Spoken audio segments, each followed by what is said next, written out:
నమస్తే ఫ్రెండ్స్, ఇవాళ నేను మీకోసం ఇంకో మంచి రెసిపీ తీసుకొచ్చానండి. అదే బోటీ కర్రీ అండి.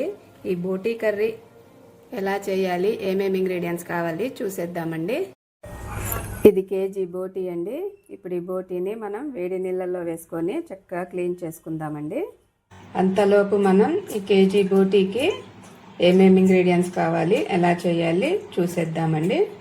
ఆ కేజీ బోటీకండి 2 పెద్ద ఉల్లిపాయలు కోసుకోవాలండి. ఇలా ముక్కలు కోసుకొని తరిగి పెట్టుకోవాలండి. కడిగి 1 స్పూన్ ఉప్పు తీసుకోవాలి. 2 స్పూన్ కారం తీసుకోవాలండి. 1 స్పూన్ ధనియా జీరా పౌడర్ తీసుకోవాలి. 1 స్పూన్ అల్లం వెల్లుల్లి పేస్ట్ తీసుకోవాలి. ఒక కొబ్బరి ముక్క అండి. కొబ్బరి ముక్క ఇంత తీసుకోవాలన్నమాట. కొబ్బరి వేస్తే చాలా రుచిగా ఉంటుందండి. ఇది పేస్ట్ చేసుకొని వేసుకోవాలన్నమాట. తర్వాత ఈ దినుసులు తీసుకున్నానండి. ఒక స్టార్ పువ్వు, 4 ఇలాచీలు, 2 పెద్ద లవంగాలు, 4-5 చిన్న లవంగాలు, కొంచెం సాజీరా. ఇది కూడా పౌడర్ చేసుకొని పెట్టుకోవాలండి. ఇంకా 1 కప్పు కొత్తిమీర తీసుకోవాలండి. 1/2 టీ స్పూను పసుపు తీసుకోవాలి. ఇంకా 4-5 పచ్చిమిరపకాయలు తీసుకోవాలండి. ఇక్కడ 2 టమాటాలు వేసుకుంటున్నానండి. నేను ఆప్షన్, మీరు వేసుకుంటే వేసుకోండి, లేకపోతే లేదు. ఇగురు కదండి, చాలా బాగుంటుంది. ఇగురులో పుల్ల పుల్లగా చాలా బాగుంటుందండి. బోటీ ఇగురు చేస్తున్నాను. నెక్స్ట్ టైం మీకు బోటీ ఫ్రై చేసి చూపిస్తానండి. ఇంకా 1 కప్పు నూనె పడుతుందండి. 1 కప్పు నూనె తీసుకోవాలి. ఉప్పు మనము రుచికి తగ్గ మళ్ళీ కలుపుకోవచ్చండి. ఇలా కొబ్బరి పేస్ట్ ఇలా చేసుకొని పెట్టుకోవాలండి. ఇలా పౌడర్ చేసుకొని పెట్టుకోవాలండి. ఇలా పౌడర్ చేసి వేయండి, చాలా రుచిగా ఉంటుందండి. అప్పటికప్పుడు మనం పేస్ట్ చేసుకొని పౌడర్లు చేసుకొని వేసుకుంటే, బజారు మసాలాలు వేస్తే అంత రుచిగా ఉండదండి. ఒకసారి ఇలా ట్రై చేసి చూడండి. ఇది హోమ్ మేడ్ గరం మసాలా అండి. నేను ఎప్పుడు ఇది రెడీ చేసుకొని పెట్టుకుంటాను. చూసారా ఫ్రెండ్స్, బోటీ ఇలా కడుక్కోవాలండి. చక్కగా శుభ్రం చేసుకొని వేడి నీళ్ళతో శుభ్రం చేసుకొని, వేడి నీళ్ళతోటే కొంచెం పసుపు కొంచెం ఉప్పేసి బాగా రుద్ది కడగాలండి. కడిగితే చక్కగా నీసు వాసన పోతుంది, మొత్తం మురికంతా కూడా పోతుందన్నమాట. దాని మీద ఈ నల్లటి చర్మం ఉంటుంది కదా, ఈ చర్మం కూడా నల్లటిదంతా పోయి ఇలా తెల్లగా అయిపోద్ది అనమాట. ఇలా తెల్లగా అయిపోద్ది. ఇలా కడుక్కోవాలండి. మనం ఇంకా వేడి నీళ్ళల్లో వేసి ఉడకబెట్టే అవసరం ఉండదండి. ఏకంగా మనం చక్కగా వండేసుకోవచ్చు. నీసు వాసన అంతగా రాదు. ఇప్పుడు వండే ప్రాసెస్ చూద్దామండి, ఎలా వండాలో. నేనైతే కుక్కర్లోనే చేస్తున్నానండి. ఎందుకంటే ఉడకబెట్టే పని ఉండదు కదా. వేడి నీళ్ళతోటే మనం చక్కగా కడిగేసుకున్నాము, ఉప్పు పసుపు వేసుకొని. ఇక అందుకని ఇక వేడి నీళ్ళలో ఉడకబెట్టే అవసరం ఉండదండి. నీసు వాసన కూడా రాదు.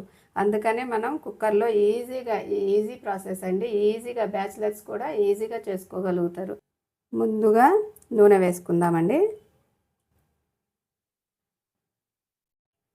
ఇప్పుడు ఉల్లిగడ్డలు వేసేసుకుందామండి.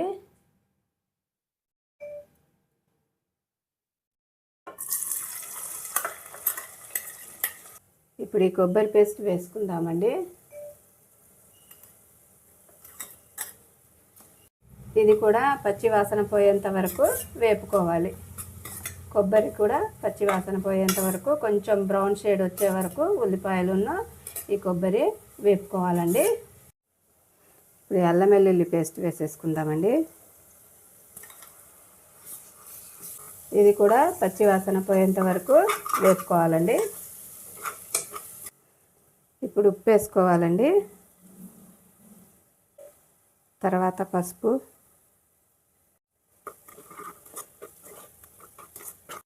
ఇప్పుడు కలిపి పెట్టుకున్న ఈ బోటి వేసేసుకుందామండి. ఇలా ఒకసారి చేసి చూడండి ఫ్రెండ్స్, చాలా బాగుంటుంది. బోటి ఇగురు పులుసు లేకుండా చక్కగా ఇగురు చేసి చూడండి, చక్కగా బాగుంటుందండి. ఇప్పుడు కారం అండి.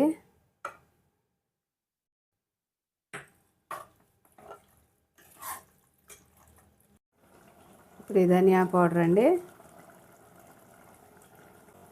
ఇప్పుడు ఈ గరం మసాలా వేసుకోవాలండి. ఇప్పుడు ఈ 2 బాగా కలుపుకోవాలి.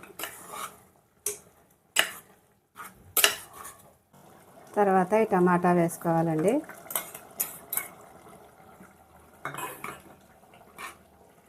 తర్వాత పచ్చిమిర్చి అండి.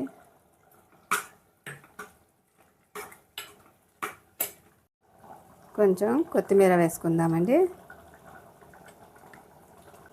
తర్వాత ఈ కప్పుతోటి 1 కప్పు నీళ్లు పోసుకోవాలండి. నీళ్లు పోసుకొని ఇప్పుడు మూత పెట్టేసుకొని ఒక 5-6 విజిల్స్ రానివ్వాలండి. చూడండి ఫ్రెండ్స్, వేడి వేడి టేస్టీ బోటి ఇగురు రెడీ అండి. ఇప్పుడు సర్వ్ చేసుకొని తిందాం.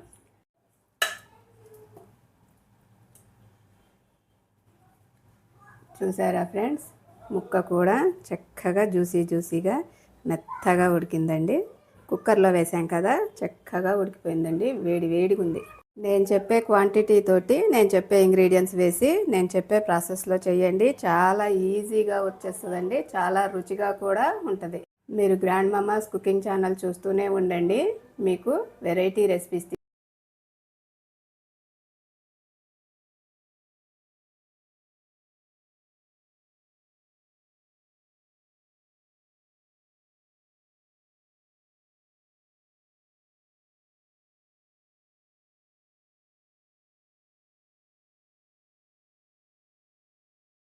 ఈ వీడియో నచ్చినట్లయితే లైక్, షేర్ అండ్ సబ్స్క్రైబ్ చేయండి. వీడియో చూసినందుకు ధన్యవాదాలు.